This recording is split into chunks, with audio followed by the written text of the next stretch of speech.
Movie में हमें पुराना जमाना दिखाया गया है जब इंसान केव्स में रहा करते थे, यानी 20,000 साल पहले का टाइम। इस मूवी में उसी जमाने में रहने वाले एक ट्राइब का जिक्र है। इस ट्राइब का लीडर बहुत ज्यादा स्ट्रॉन्ग और ब्रेव था। उसका एक 18 साल का बेटा भी था।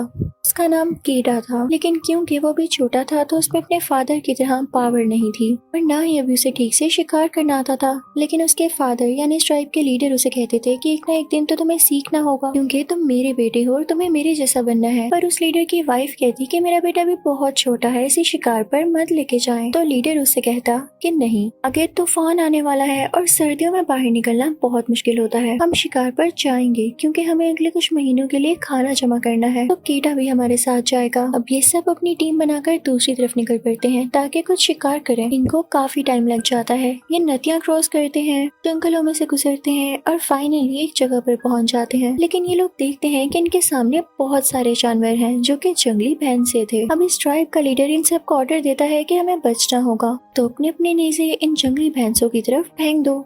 दूसरी तरफ जब उन जंगली भैंसों को पता चलता है कि ये लोग हम पर अटैक करने वाले हैं, तो वो भी इनकी तरफ भागने लगते हैं। वो इतने गुस्से वाले थे कि वो इन इंसानों को मार ही डालते। लेकिन जैसे ये ट्राइब वाले इनकी तरफ नेज़े फेंकते हैं तो ये सारे डर के भागने लगते हैं। हालांकि ट्राइब वालों ने इनको मारने के लिए नेज़े नहीं फेंके थे, उन्होंने तो सिर्फ इन जानवरों को डराया था कि ये भाग जाएं। लेकिन उनको क्या पता था कि आगे खाई थी। वो जंगली भैंसे इतनी तेजी से दूसरी तरफ भागे कि वो खाई में गिरने लगते हैं। देखते ही देखते उन भैंसों का सारा झुंड खाई में गिर जाता है। लेकिन सबसे आखिर पे इन जानवरों का लीडर होता है जो कि बहुत बड़ा था। वो जंगली भैंसा काफी गुस्से में था। वो तो जंगली भैंसा उसी की तरफ बढ़ने लगता है। वो केटा को काफी जख्मी कर चुका था। अब उस जंगली भैंसे ने केटा को अपने सींगों पर ही उठा लिया था ताकि उसे भी वो खाई में फेंक सके और अपना बदला ले सके। लेकिन लीडर फौरन से अपना नेज़ा उठाता है और उस जंगली भैंसे की तरफ फेंक देता है। नेज़ा तो उस भैंसे को लग जाता है, लेकिन अब देर हो चुकी थी।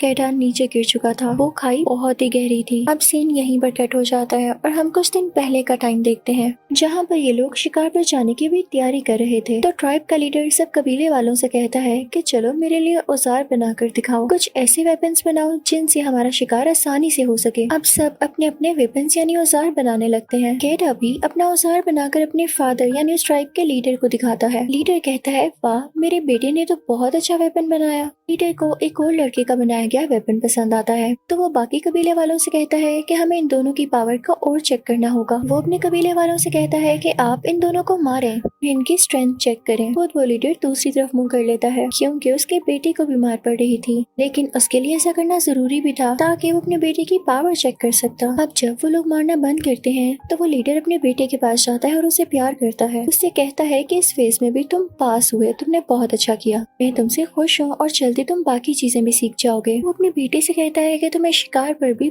बहुत अच्छा परफॉर्म करना है। अब रात हो जाती है। लीडर अपनी बीवी के साथ होता है यानी केटा की माँ के साथ। तो वो उनसे कहती है कि आप एक बार फिर सोच लें, केटा अभी बच्चा है। आप भी जानते हैं कि शिकार के दौरान कितनी प्रॉब्लम्स आती हैं। तो लीडर कहते हैं अगर वो प्रॉब्लम्स नहीं फेस करेगा तो निखरेगा कैसे, यानी उसमें हिम्मत और पावर कैसे आएगी। हम पे मुश्किलें इसीलिए आती हैं ताकि हम उन्हें ओवरकम करना सीखें और हमारे लिए फिर सब कुछ आसान हो जाए। और वैसे भी तुम्हें घबराने की कोई जरूरत नहीं, वो हमारा बेटा है तो वो हम जैसा बहादुर ही बनेगा।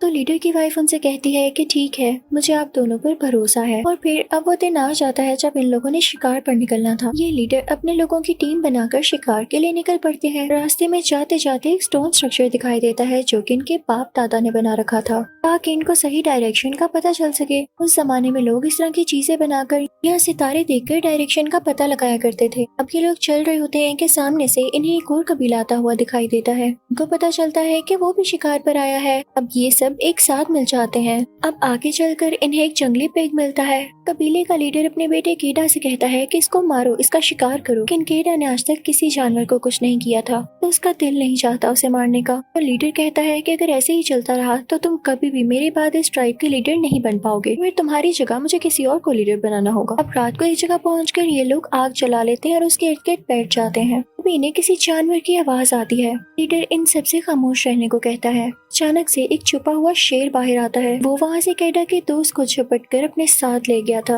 और ये सीन कैडा से बर्दाश्त नहीं होता। वो काफी डर जाता है। अब ये सब लोग उस लड़के की याद में कुछ पत्थर रखते हैं और आगे के लिए निकल जाते हैं। अब सारा दिन ये लोग मेहनत करते हैं और रात भी यहीं पर हो जाती है। आज ये सब लोग एक गार में रुके थे। अब कबीले का लीडर और उसका बेटा कैडा कार से बाहर आते हैं तो लीडर उसको उन दोनों के हाथ पर बनाई गई डिजाइन आसमान से मैच करने को कहता है, जो कि उनको रास्ता ढूंढने में मदद कर सकते थे। और फिर वो उसे अपने साथ ले जाता है और अच्छी अच्छी बातें समझाने लगता है। वो कुछ भेड़ियों को देखते हैं, लेकिन उनमें से एक भेड़िया था जो कि लहता खड़ा हुआ था और वही उनका लीडर था। तो लीडर अपने बेटे कैडा से कहता है कि देखो ये सबसे लहता है, तभी तो लीडर है। वो लीडर बहुत रोने लगता है क्योंकि उसे ये लग रहा होता है कि इतनी सख्त चोट लगने के बाद उसका बेटा जिंदा नहीं बचा होगा। वो उधर ही बैठा रहता है और अपने बेटे को आवाजें देता रहता है, लेकिन उसका बेटा उसे कोई जवाब नहीं दे रहा होता। इसी तरह रात हो जाती है। उसके कबीले वाले भी वहाँ पर होते हैं। वो सारी रात अपने बेटे को पुकारता है, उसे आवाजें देता है, लेकिन कोई फायदा नहीं होता। सब लोग समझते हैं कि कैडा मर चुका है। वो लोग उसकी मेमोरी में भी वहाँ पर पत्थर रख देते हैं, जैसा कि वो किसी के मरने के बाद करते थे। अब अगली सुबह हम देखते हैं कि कैडा के पास कुछ परिंदे आकर उसे नोचने लगते हैं, लेकिन तभी कैडा को होश आ जाती है और वो उठकर बैठ जाता है। वो काफी डर जाता है और अपने कबीले वालों को और अपने फादर को बुलाने लगता है, लेकिन वहाँ पर कोई भी नहीं होता क्योंकि सारे वहाँ से जा चुके थे।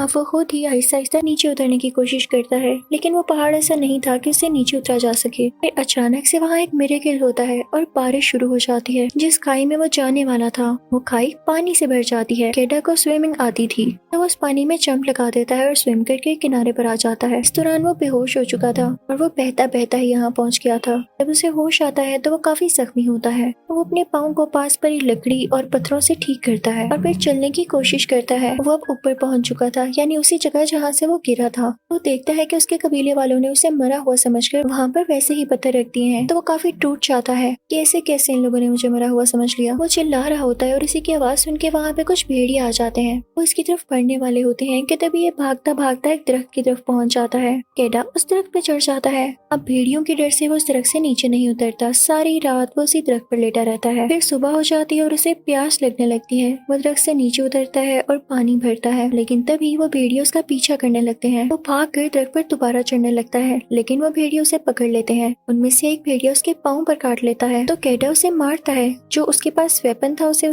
जख्मी कर देता है। अब वो भेड़िया वहाँ पर गिर जाता है तो इतनी देर में कैडा दरख्त पर चढ़ जाता है और बाकी भेड़िया नीचे ही खड़े होते हैं उसके इंतजार में। लेकिन इसी तरह रात हो जाती है। लेकिन जब कैडा नीचे नहीं आता तो सारे भेड़िए वहाँ से चले जाते हैं, लेकिन जख्मी भेड़िया अभी तक वहीं पर था। पहले तो उसको लगता है कि ये भी मर गया है, लेकिन वो दर्द से चिल्ला रहा होता है। कैडा जब उसको देखता है तो वो कहता है कि चलो इसकी दर्द खत्म करने के लिए मैं इसे मार ही देता हूँ। वैसे भी अगर ये जिंदा रहा तो ये मुझे मार देगा। वो उसे मारने के लिए नीचे उतरता है, लेकिन उसकी मासूम शक्ल देखता है। होते तो भेड़िए बहुत खतरनाक है, लेकिन यहाँ पर ये काफी इनोसेंट लग रहा होता है। दोनों एक दूसरे की आंखों में देखते हैं। तो पता नहीं कैडा को क्या फील होता है और वो इसे नहीं मारता। इस भेड़िया का मुंह बंद कर देता है ताकि वो इसे काटे ना और उसे उठा के आगे चल पड़ता है। वो उस भेड़िए के साथ एक गार में आ जाता है और दोनों वहीं पर सो जाते हैं। जब अगली सुबह कैडा की आंख खुलती है तो वो देखता है कि भेड़िया आराम से बैठा हुआ है, यानी वो कैडा पर अटैक नहीं कर रहा। जब उस गार में रोशनी फैलती है तो कैडा देखता है कि ये तो वही गार है जहाँ पे ये लोग आकर बैठा करते थे। वो बाहर जाता है, कुछ हर्ब्स लेता है और उनका मिक्सचर बना के अपने जख्म पर लगाने लगता है। कैडा की नजर उस भेड़िए पर पड़ती है। उस भेड़िए को काफी प्यास लगी हुई थी तो अपने मुंह की रस्सी खुद ही खोल देता है। पहले तो वो कैडा पर गुर्राने लगता है, लेकिन जब कैडा उसे पानी देता है तो वो पानी पीने लगता है। कैडा पर बिल्कुल भी अटैक नहीं करता। कैडा को भी उस पर तरस आने लगता है। जो हर्ब का मिक्सचर उसने अपने जख्म पर लगाने के लिए बनाया था वो इस भेड़िए के जख्म पर भी लगाता है और भेड़िया भी मजे से लगवा रहा होता है, यानी अब इनमें दोस्ती शुरू हो गई थी। अब इन दोनों को भूख लगने लगी थी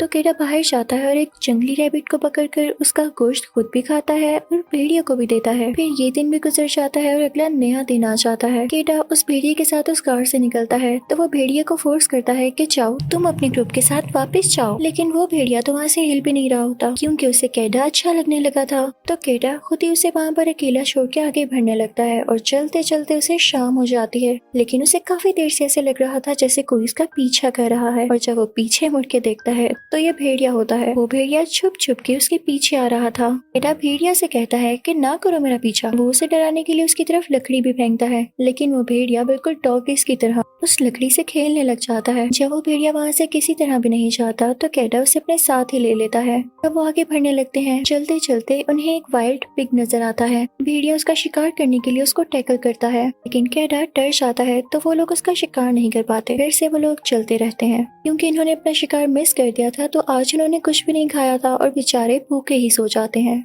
सुबह हो जाती है। फाइनली वो भेड़िया कैडा को भी शिकार करना सिखा देता है। ये दोनों खाने के लिए किसी चीज का अरेंज कर ही लेते हैं। इसी तरह से इनकी दोस्ती बढ़ती जाती है और दोनों एक साथ रहते थे। अगले दिन भी भेड़िया मछलियां पकड़ कर देता है कैडा को। कैडा उस भेड़िया से कहता है कि तुम तो बहुत अच्छे हो, मैं तुम्हारा नाम एल्फा रखता हूँ। अब हम देखते हैं कि कैडा को वहाँ से निकले हुए काफी दिन हो जाते हैं और मौसम भी चेंज होने लगता है। काफी सर्दी आ चुकी थी और स्नो फॉलिंग भी होती रहती थी। हर तरफ बर्फ ही बर्फ हो जाती है। अब हम ये भी फील करते हैं कि कैडा अब डरता नहीं था। वो खुद भी शिकार कर लिया करता था क्योंकि ये सब उसे भेड़िया ने सिखा दिया था। अब रात को कैडा और वो भेड़िया यानी एल्फा मिलकर खाना खा रहे होते हैं, लेकिन तभी वहाँ पर एक और भेड़िया आता है जो कि खुर्रा रहा होता है। कैडा क्योंकि अब डरता नहीं था तो अपना नेजा उठाता है और उसका सामना करने चाहता है, लेकिन तभी फील करता है कि ये एल्फा का ही कोई साथी है। वो अपने खोए हुए साथी यानी इस भेड़िया एल्फा को अपने साथ लेने आया था। एल्फा जब उसके साथ जाने लगता है तो वो पीछे मुड़कर कैडा की तरफ देखता है, जैसे उसे शुक्रिया कह रहा हो। उसकी आंखों से ऐसा लग रहा था जैसे उसका भी जाने का दिल नहीं है, लेकिन कैडा उससे कहता है कि तुम्हें जाना होगा। कैडा समझ सकता था कि अपनी फैमिली से दूर रहने का गम और दुख कितना ज्यादा होता है, तो वो एल्फा को भी उसकी फैमिली के पास भेज देता है। लेकिन जैसे ही अगला दिन होता है तो कैडा अपने दोस्त एल्फा को बहुत मिस करने लगता है, क्योंकि वो इतने दिन उसी के साथ तो रहा और उसी ने उसको शिकार करना सिखाया। वो बहुत अकेला फील करने लगता है। रात हो जाने पर जब वो सोता है तो उसे ख्वाब में अपने फादर और मदर आते हैं। उसके फादर उसकी माँ को बता रहे होते हैं कि हमारा बेटा अब नहीं रहा, और उसकी माँ पूरी तरह से टूट जाती है। कैडा डर कर उठ जाता है और वो कहता है कि मैं ऐसा नहीं होने दूंगा, मैं अपनी माँ को इस दुख में नहीं देख सकता और जब तक मुझ में हिम्मत है मैं आगे बढ़ूंगा और अपने घर पहुँचूंगा। कैडा चलने लगता है। सामने ही उसे भेड़ियों का झुंड नजर आता है। एल्फा की काफी याद आ रही थी तो वो उसे बुलाने के लिए फौरन से भागने लगता है, लेकिन वो कोई जमा हुआ लेक था। उसके ऊपर से बर्फ टूट जाती है और कैडा उसके अंदर गिर जाता है। पानी बहुत ज्यादा ठंडा होने की वजह से कैडा जमने लगा था, उससे स्विम भी नहीं किया जा रहा था। तभी वहाँ पर एल्फा आता है और उसे बचाने की कोशिश करता है। नीचे से कैडा भी अपना खंजर यानी नाइफ निकालता है और सक्सेसफुली वो नीचे से बर्फ को तोड़कर ऊपर आ जाता है और एल्फा उसे खींचता है। एल्फा उसे बचाकर काफी खुश था। अब वो दोनों एक साथ आग के पास बैठ जाते हैं और रात को रेस्ट करते हैं। अगली सुबह जब कैडा बेटर फील करता है तो वो दोबारा से चलने के लिए निकल पड़ता है। रास्ते में उसे एक आदमी दिखाई देता है जो कि बैठा हुआ था। कैडा जब उसके पास जाता है तो वो आदमी बेचारा बर्फ की वजह से जम चुका था। ये बात कैडा को बहुत डिसअपॉइंट करती है क्योंकि उसे लग रहा था कि जल्द ही वो भी बर्फ में मारा जाएगा, लेकिन एल्फा भी उसकी गोद में सर रख लेता है, जैसे वो उसे कन्विंस कर रहा हो कि तुमने हिम्मत नहीं हारनी। बिल्कुल उसके साथ ही रहता है और उसकी बॉडी के साथ लग जाता है ताकि उसे गर्मी मिले। कितना क्यूट भेड़िया था ये। तो कैडा कुछ हिम्मत करता है। जो आदमी मर चुका था वो उसके घर से कुछ कपड़े लेता है और फिर वो दोनों आगे बढ़ने लगते हैं, लेकिन तभी उनके पीछे जंगली जानवर पड़ जाते हैं और वे गार में आकर छुप जाते हैं। लेकिन एल्फा वहाँ कुर्राने लगता है। इसका मतलब ये था कि केव में कोई जंगली और खतरनाक जानवर था। ऐसा ही होता है, वो एक ब्लैक पैंथर होता है। वो आकर उन पे हमला करने लगता है, लेकिन एल्फा फौरन से उसके सामने जाकर उससे लड़ने लगता है। एल्फा काफी जख्मी हो चुका था। कैडा के पास जो तीर कमान था यानी बो और एरो, वो उसे शेर पर शूट कर देता है, जिससे शेर जल्द ही मारा जाता है। कैडा को बहुत बुरा लग रहा होता है कि एल्फा बेचारा मेरी खातिर इतना जख्मी हो गया। उसके जख्मों को ठीक करता है और उसका शुक्रिया अदा करते हुए कहता है कि मैं और तुम हमेशा साथ रहेंगे। फिर वो दोनों दोबारा से निकल पड़ते हैं, लेकिन यहाँ पर स्नो फॉलिंग स्टार्ट हो चुकी थी और वो बेचारा भेड़िया भी काफी जख्मी था और चल नहीं पा रहा था। तो कैडा उसे भी अपनी गोद में उठा लेता है। दोनों बर्फ के सी तूफान में चल रहे थे। दोनों को शदीद भूख लग रही थी क्योंकि इन लोगों ने खाना ही नहीं खाया था। वो दोनों वहीं सो जाते हैं। कैडा को एक और ख्वाब आता है, इसमें वो अपने पेरेंट्स को देखता है। तो वो उठ के कहता है कि नहीं, मैं हिम्मत नहीं हारने वाला, मैं जरूर अपने घर जाऊंगा। चलता रहता है और फाइनली उसका घर आ चुका था। कबीले वाले और उसके पेरेंट्स काफी उदास बैठे हुए थे। कैडा ने उस भेड़िए को अपनी गोद में ही उठाया हुआ था। लीडर ये देखते हैं कि मेरा बेटा आ चुका है तो वो फौरन उसके पास जाते हैं। वो इतने खुश थे कि मैं आपको क्या बताऊं। कैडा उनकी तरफ हाथ बढ़ाकर कहता है कि डैड, मैं वैसा बन गया जैसे आप चाहते थे, अब आपको मुझ पे फख्र है। तो लीडर अपने बेटे को अपने गले से लगा लेते हैं और कहते हैं हाँ मेरी जान, मुझे फख्र है तुम पर। उसकी माँ भी बहुत खुश होती है और उसको गले से लगा लेती है। कैटा को और एल्फा को आग के पास रखा जाता है और उनके जख्मों को ठीक किया जाता है। इनफैक्ट एल्फा एक फीमेल थी। उसके छोटे छोटे वुल्फ बेबीज भी पैदा होते हैं। कबीले वाले उन वुल्फ्स का काफी ख्याल रखते हैं। अब ये सब मिल के रह रहे थे भेड़ियों में और इन कबीले वालों में बहुत प्यार हो चुका था। टैबी अब इस कबीले का लीडर बन चुका था और सब भेड़िए बड़े हो चुके थे। इसी के साथ इस अच्छी सी मूवी की एंडिंग होती है। Thank you for